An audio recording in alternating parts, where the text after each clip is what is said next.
Hello everyone and welcome back. I hope you are having a wonderful time wherever you are in the world. In today's video, I'm just going to take you with me on a mini painting journey. I am testing out two limited painting palettes today. In my previous video, I talked about having some concerns revolving around the watercolor study that I ended the night with. Well, I was curious to see if some of my concerns cycled around the type of yellow that I was using. So, I did two test paintings tonight, and I just changed the yellow that I used between the two paintings.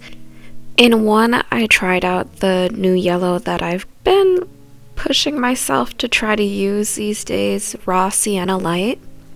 And then in the second one, I'm using a yellow that maybe I'm a tad too reliant on, which is a Quinacridone Gold. In the beginning of the video, you see I'm just swatching out the two different palettes. The raw sienna light is on top, and the Quinacridone Gold is on the bottom. Quinacridone Gold just brings such a warmth and lusciousness to a palette. I find myself being really attracted to it again and again. But I found that it actually wasn't going to work for the piece that I had in mind as I went through the watercolor study with the colors that I chose. In my college painting courses, we focused a lot on the limited color palette and what it could do to a piece.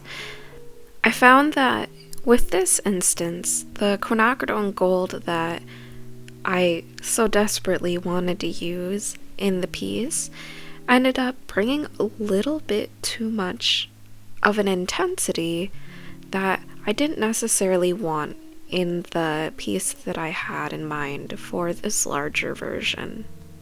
I find that even if I have a color chart that I've carefully rendered out with the paints that I have and the hues that they create, I still have to create these practice paintings just so I can see how the colors interact with one another. There's something different between the live action observation as opposed to relying on my old memory of what I believe the paints did when I initially swatched them. By the way, I probably should have mentioned this sooner. The blue that I'm using today is an Indanthrone blue, and the red is a Quinacridone Red. Every once in a while, I do dip into a Perylene Maroon on my palette, and I have no excuse for that. It just has such a moodiness to it on the page, and I just couldn't resist adding it. So, what you see here is me taking a pause and realizing I wasn't liking what I was looking at. Now, these are beautiful, beautiful greens and lovely reds, but there was a different mood that I was looking for with the larger piece I had in mind. You can see me trying to lift some of the pigment from the paper and add more onto the page to look for that subtlety that I was craving. And it ended up just not working.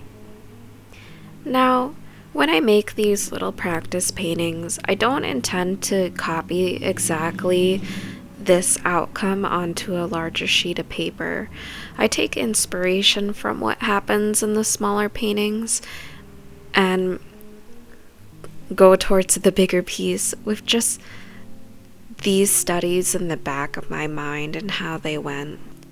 With that being said, I didn't feel comfortable moving forward with this one in the back of my mind.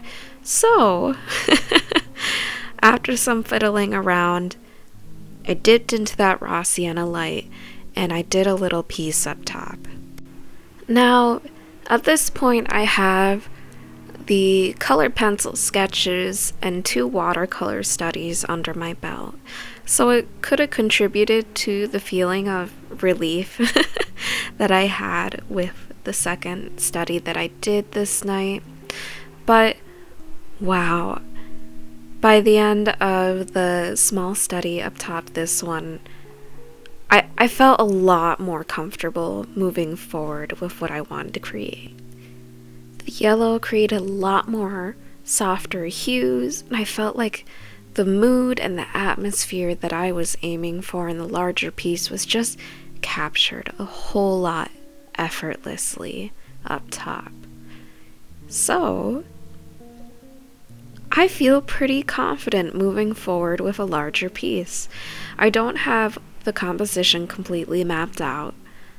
I don't have everything planned, but I have a solid grounding of my color palette, what it can do, and the forms that I want to take into a larger piece. And I think that's all I need at this point. So what this means for you viewers and whoever watches this video now and into the future is I have to figure out how to film this. I want this to span across several sheets of paper. I don't know how that's gonna go with filming, but we'll figure it out. At least that's what I keep saying. It's gonna be quite an adventure trying to figure out how to set up my iPad to capture all this. So while I attempt to figure that out, I hope that you have a wonderful time and that you are being kind to yourselves and that you have joy in your lives in whatever that you do until we meet next time. So take care and goodbye for now.